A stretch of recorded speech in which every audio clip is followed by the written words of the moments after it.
everything we do in life, somehow we feel alone, we feel isolated, we feel separate, we feel distant. And so our search begins again for next and for more and for next and for more. Because what we seek, we are the fragrance of the flower and the flower. Let me tell you about both. Let me tell you about what you see and what you don't see. Let me tell you about the water and its fluidness. When I tell you all of that, you will lack nothing else. Nothing else remains yet to be known in this world.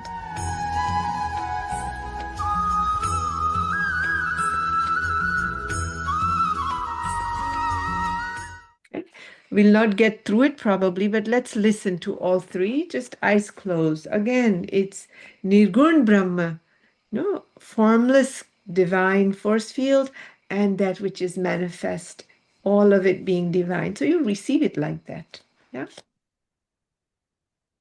Shri Bhagavanuvacha Maya Saktamana Partha Yogam Yunjanmadashrayah Asamshayam Samagram Mam Yatha Nyasyasi Tachrunu Jnanam Teham Savijnanam Idam Vakshyamya Sheshatah यज्ञात्वानेक भूयोन्यद् ज्ञातव्यम् अवशिष्यते मनुष्याणां सहस्रेषु कश्चिद्यतति सिद्धये यततामपि सिद्धानां कश्चिन्मां वेति तत्त्वतः. Sri Bhagwan is speaking. He says, Arjuna, now listen how, with the mind attached to me, through exclusive love and practicing yoga with absolute dependence on me, you will know me, the repository of all power, strength, and glory, and other attributes, the universal soul in entirety and without any shadow of a doubt. Sri Bhagwan said, Arjuna, now listen how, with the mind attached to me, meaning through exclusive love. It's a big word. And practicing yoga with absolute dependence on me, you will know me, the repository of all power, all strength, and all glory, and all other attributes as the universal soul, in entirety and without shadow of a doubt.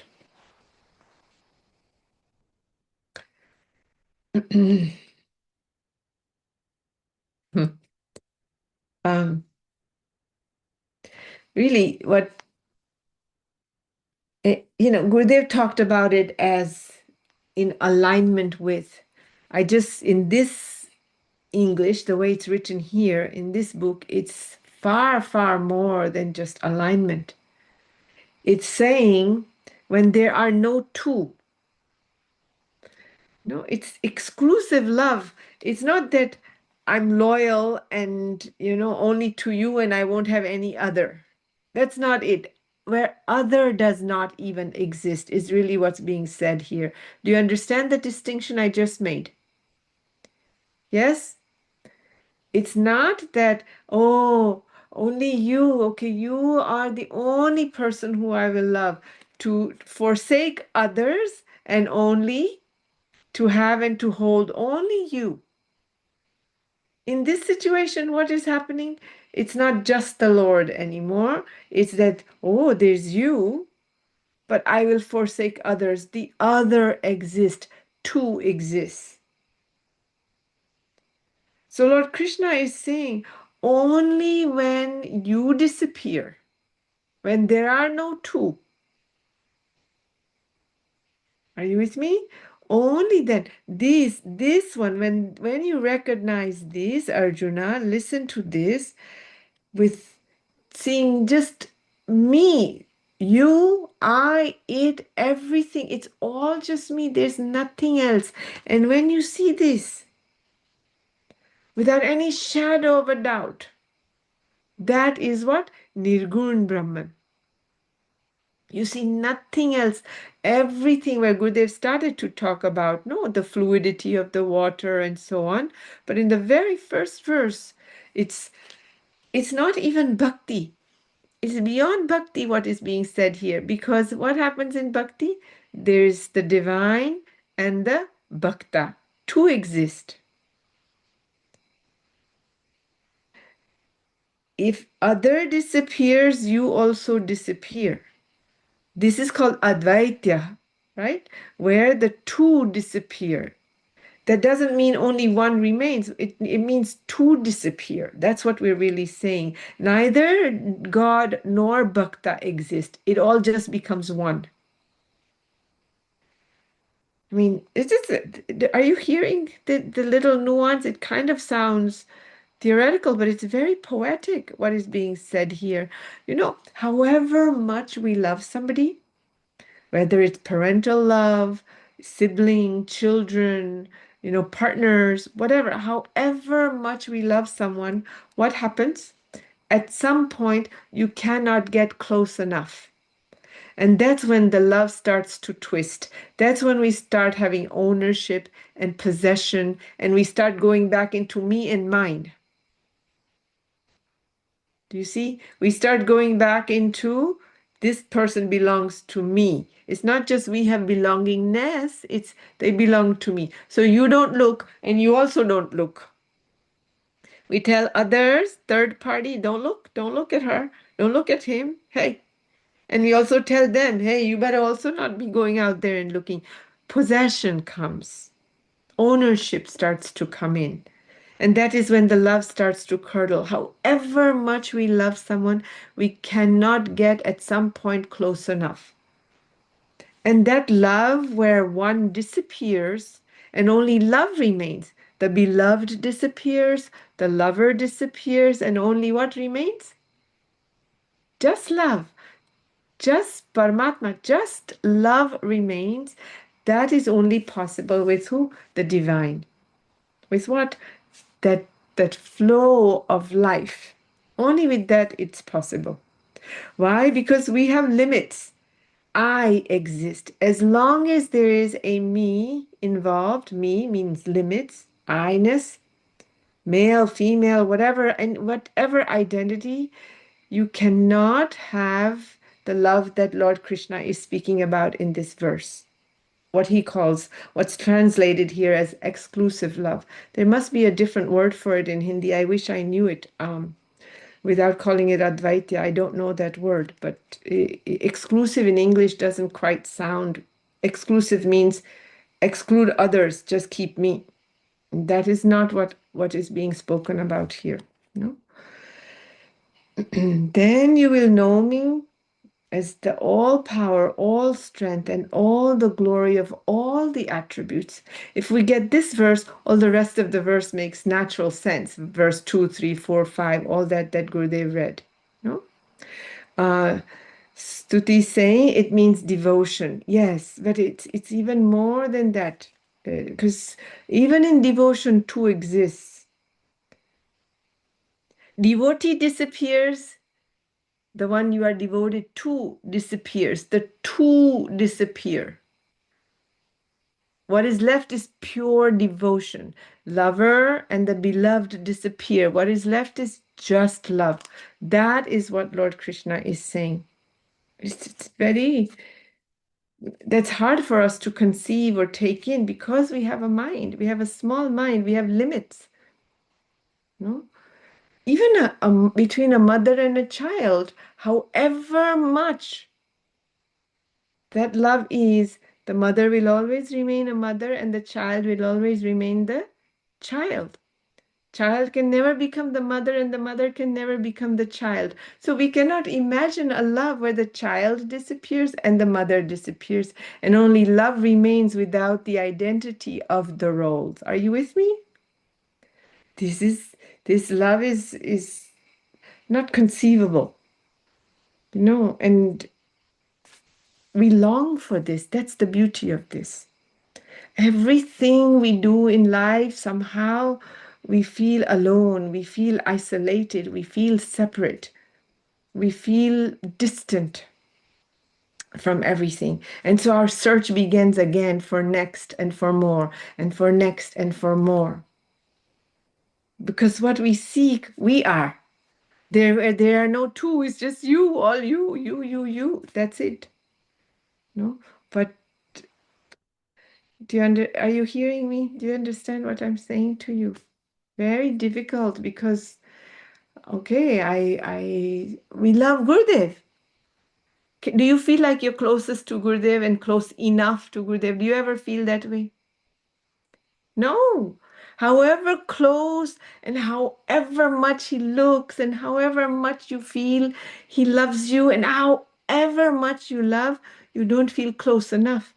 That's why you see he gets up on this off the stage, huh? Good, go rest. Before good, the second good comes, we're already running. The door's opening. People, it's in the middle of winter. They don't have shoes on. They are running. The gopis were running, half dressed with half lipstick on, cooking in the middle of. That's how Lord Krishna's stories are described. Because you can never get close. As long as the two exist, the longing remains. Radha remains. That is the level of love I'm interpreting that is being discussed here. If you read the whole thing at once, especially following with the rest of the verses. And that's profound.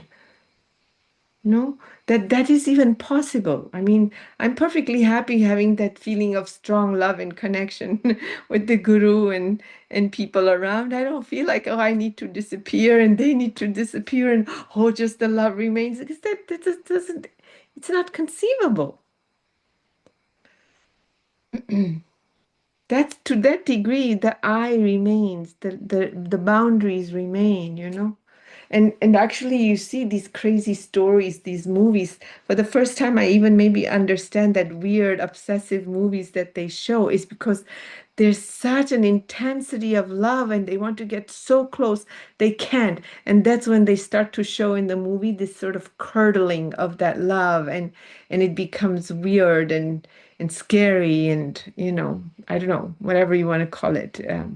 Do you know what I mean? So you kind of get it because then the small I starts to get bigger and bigger and bigger. It moves further and further from love. Demand comes, ownership comes, possession comes, and so on. You see what time? One more verse.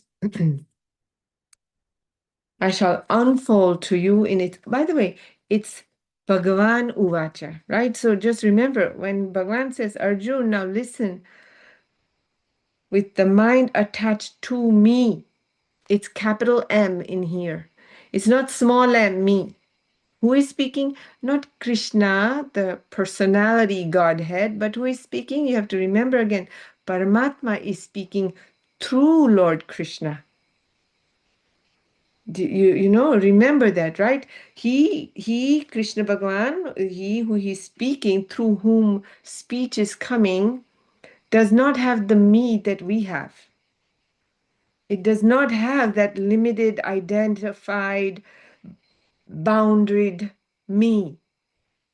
He is, in a certain sense, he is Paramatma himself, or Paramatma is speaking through that instrument body called Krishna. Like when Gurudev is speaking, it's not that there's a me there called Ravi. When Rajshree speaks, there's some degree of Rajshree there. When you speak, there's some degree of Pramod there, some degree of Antonia there, some degree of Dani. Do you understand what I'm saying? So remember that, right? Lord. So that's probably why they never say Krishna speaks. They say Bhagavan Uvacha. The eyes may be of mother and father, and the body may be of mother and father, but the speech, Vani, Pakya, is of Paramatma, pure grace, pure divine force. No, sound travels in space. Space Ether is the finest element before you enter consciousness.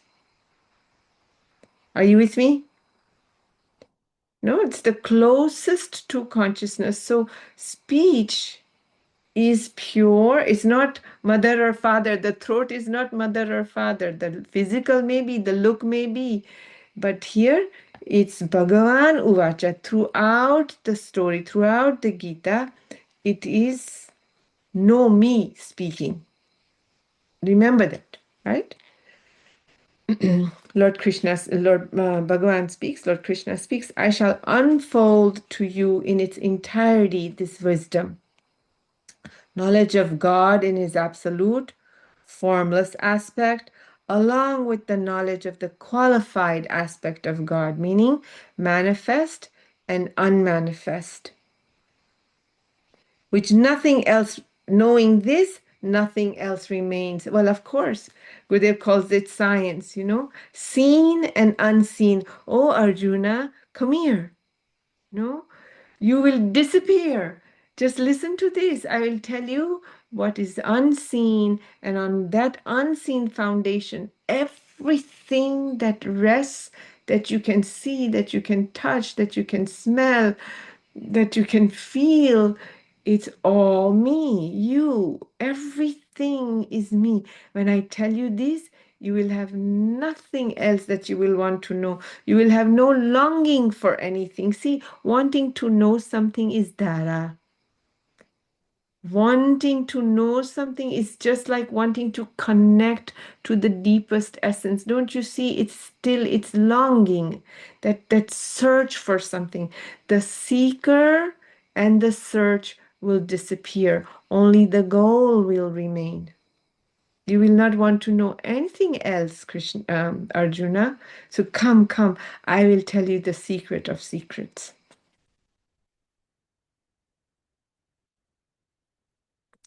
I shall unfold to you, unfold.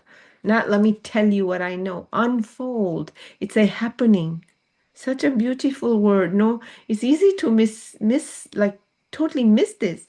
I shall unfold to you in its entirety this wisdom. What wisdom? Knowledge of God in his absolute formless aspect, along with the knowledge of the qualified aspect of God, both with form and without form. The fragrance of the flower and the flower. Let me tell you about both.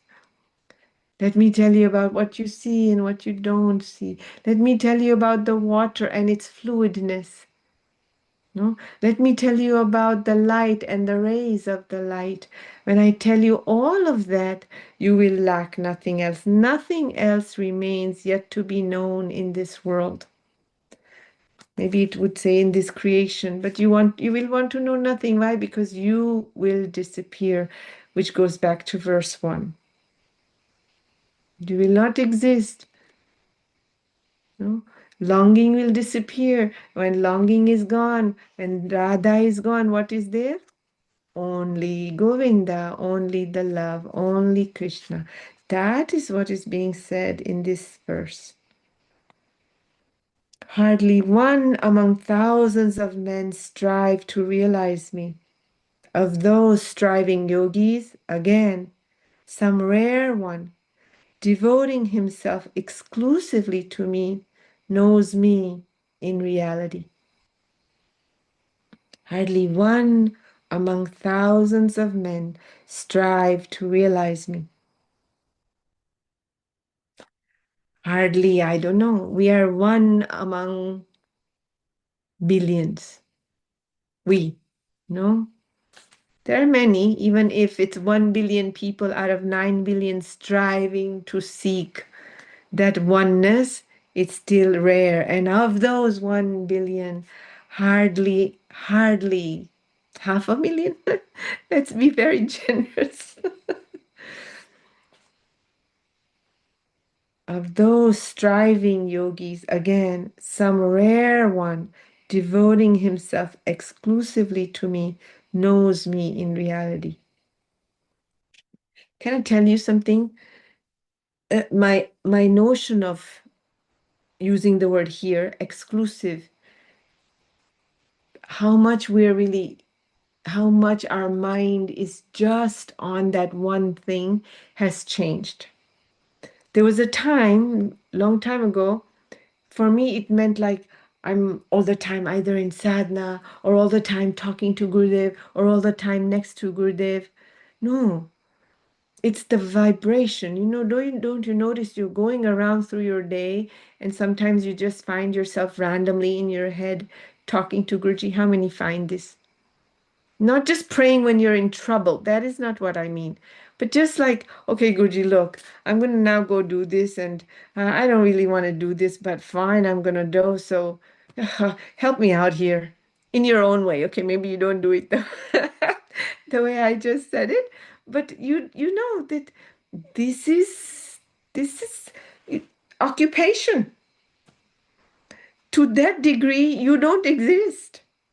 Even though there is two, you notice that the mind is striving, as it said in verse 3, striving towards that one divine force, God, love, guru, whatever you want to call it. Are you getting me? So I just say that because in some ways, I don't want you to dissuade. I want you to see like what Bhagwan is really saying. Hardly one among thousands of men strive to realize me.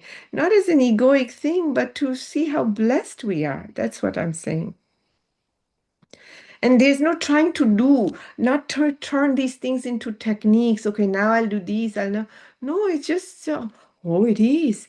Then you are already immersed in the self without, because the moment you do, two exist. The moment you try to figure it out, the moment you try to understand, what really to me that verse 1, 2, 3, let's maybe even look at it like that. It's the world exists in two layers, two ways, perhaps. There are those who move in non acceptance and those who move in acceptance, those who move in resistance, those who move in acceptance. And when we find ourselves and say, oh, this is it. This is how things are. This is life. You allow life to lead. You are not just striving, but you're dipping in and out of that connectivity. Did you hear me? Did you hear this last piece, what I just said? It's a blessed awareness. No? Very blessed to realize there is something higher. And every time we do part 2, it comes up again and again. Okay, discuss the homework, which are the 5 points from part 1 course. And then somebody inevitably will say, acceptance is the more difficult part for me. You've heard this, no? I find it very difficult. And nowadays, I often find myself saying, all of knowledge, you pick it up. The main Upanishads and, I don't know, Brahma Shastras, you pick it up. Doesn't matter. There's only one word, acceptance. This is how it is. In its glory, this is all God, and this is how it is.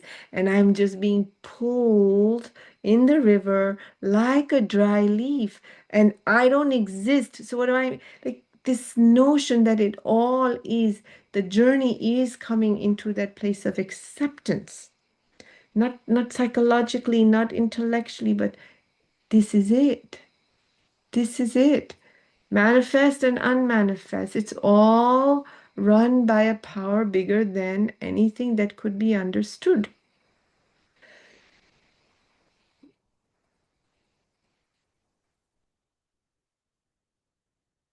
I lost you somewhere. Anyway, it doesn't really matter. You just feel blessed. Can you feel blessed? Like, okay, out of hardly one among thousands, I'm saying you guys are one among the thousands who are striving for something higher. Realizing your true nature, or realizing that there's a power greater than anything I could ever imagine. And that power is love. And what I seek is ultimately myself, and that's why I'm not finding, because I'm seeking what I already have. No wonder I get frustrated. Oh, what I seek, it's me. No? Oh. And of those striving yogis, again, some rare one devoting himself exclusively to me knows me in reality. Okay, that last piece is left. Don't worry though, because we don't have to do anything. That comes by grace and by gift. And so we just keep pretending like we're doing something and we're going to figure this out and understand it and solve it. And we're going to do our 90 days of Sanyam, and somehow that's going to, elevate our consciousness, and we'll actually start attaining all the siddhis. And therefore, no, no, no. That's just the play. Keep playing. That much lightness, that much relaxation, if it comes in our mind, we're already there. That's what I mean by acceptance. Just even self-acceptance. Oh, I have to play this role. Sometimes stern, sometimes not, sometimes intense, sometimes not, sometimes tired, sometimes succeeding, sometimes not. Oh, okay. Sometimes Ravana, sometimes Rama. Imagine you're playing all the roles. Sometimes Sita, sometimes, whoever. Oh, okay. Halkapan aa jaye na ek baar, that lightness comes, no, in the system. Then we start to go into that last part of the sentence. But it's not up to us. So you relax. Play the game. I'm telling myself also, okay, when I say you relax. Honestly, today I was walking around. Second round of Sanyam. I don't want to do it. Anyway, what's the point? What are you doing sleeping up there? It just seems like you're sleeping up there. Look at what's going on in the world. I know that the world is just a Leela, but really, enough with this. I was going through all this, in my head. Yeah, fine. So I did like for the sanyam, the rotations, and then my head was like that, still inside, grumpy.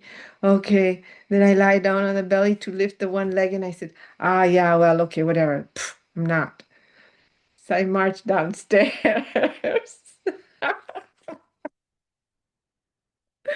I went downstairs.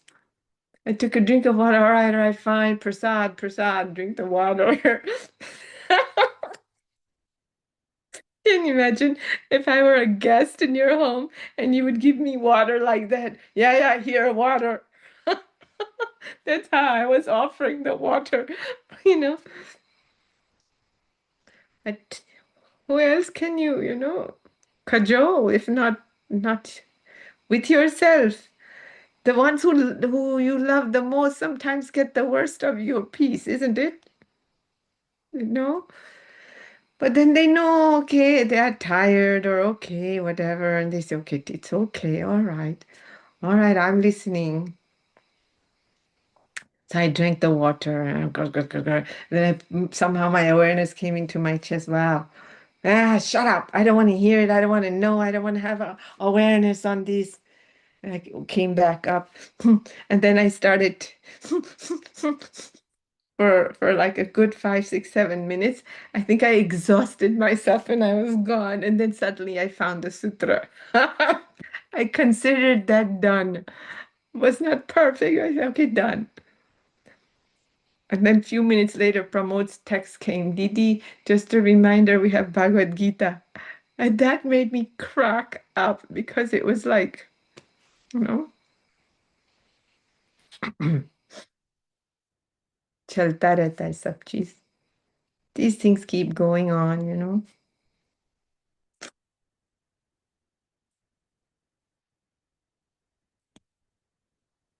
Something that's become so clear, so clear to me, whether you're on the path or not, whether you have a guru or not, I don't mean. I mean whether you have any level of spirituality or not, the divine is set up in such a way that the small mind identity will get stripped, like it or not.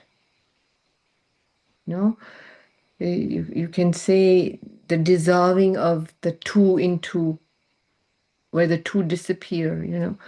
So many things happen in our life, so many events happen, and it's all designed just to bring us back home to something greater. I will tell you something and why that came up and what was going on. So it was one of my nephew's birthday today. And that nephew, he just like maybe 3 years ago finished med school, residency and all, and started working with his father, i.e., my brother.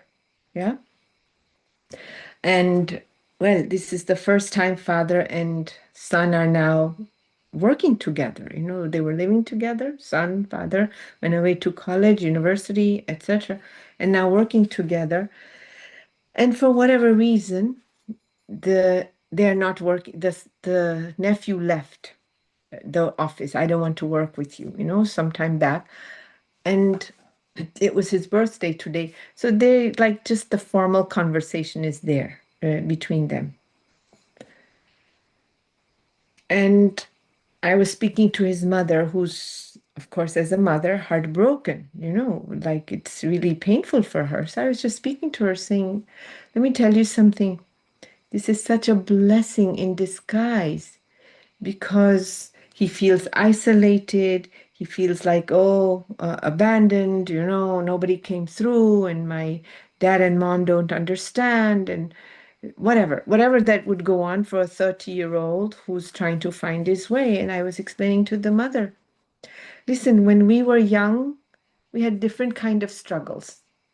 They were more physical at some level also, you know, making ends meet and having to pay for college and finding our ways to pay for an apartment. Do you understand what I mean? Did many of, they would have been these sort of basic struggles, but for him, you see, today's generation, they don't have these struggles. The education, everything's often easily paid for by parents or some way. Do you follow me? So the universe has to push you inward. And the only way it can do that is this. Are you getting me? So I was explaining to my my sister-in-law that this may seem hard, but he has to find his own feet, let alone his own shoes. He cannot be under the shadow of the father and the mother and the culture and the tradition. He needs to find his way and his break from work with his dad, and therefore, you know, he also left home and got his apartment. All these breaks are beautiful because it's a way for his identity to dissolve. Maybe he'll create a new identity, but he will have to go in. The universe is going to force him to become humble. Are you getting what I'm saying? It's a humbling journey, all of our journey, life, because we don't look inward until we get stripped of this facade. You know, the coconut has to crack. तुम लोग समझ रहे हो ना हम क्या कह रहे? What I'm trying to explain about the nephew, no? Because everything comes easily, things I'm saying. So where is the universe going to teach in this direction? No, a different kind of hardship or struggle comes. And I was exhausted because I was sort of absorbing the emotion of the mother and trying to explain. My brother got it, but a mother's heart is a little more attached and tender, and it's difficult, you know, and especially because today was his birthday. So we are, whether we like it or not, whether we do something or not, slowly, you know, like hair falls off as you get older, like that. You know, our facade falls off as we get older. The universe slowly brings us into saying, come on, relax. You know? So you have a tantrum, you go down, you drink the water here, drink the water. Sometimes couples do that, no? They're like a little, there's tension between them and say, do me a favor, oh, fine, here, eat your food. No, you don't put too much on it. You eat the food. It was a little bit like that. All right. We'll stop here, okay? 3 verses. Still, we got through quite a bit. It's very poetic, I think, this. And they're really, it's the conversation is about dissolving in love, really, disappearing where two disappear. It's not one disappears and one remains. It's both disappear. The love and the beloved. So only the love remains. And that is sometimes we have glimpses of that, no, when we're sitting in front of in satsang or in something like that, where just don't you just there's just love and you can't find you and you can't find the other also. And then you make room for everybody wherever you're sitting. Come, sit here. Yeah, take my seat. Don't worry, I'll go behind the wall, because everything is no, no, nana. Yeah, you can sit here. You can, okay, here also. On my lap, yeah, no problem. You know me, you're the sure, come. Then you're fine. Yes, I'll go behind the Guru. Okay, please, no, you go to Guruji. No, it's okay. No, come. I love you guys. Go rest. Jai Gurudev. Jai Gurudev Didi. Jai Gurudev. Bye bye.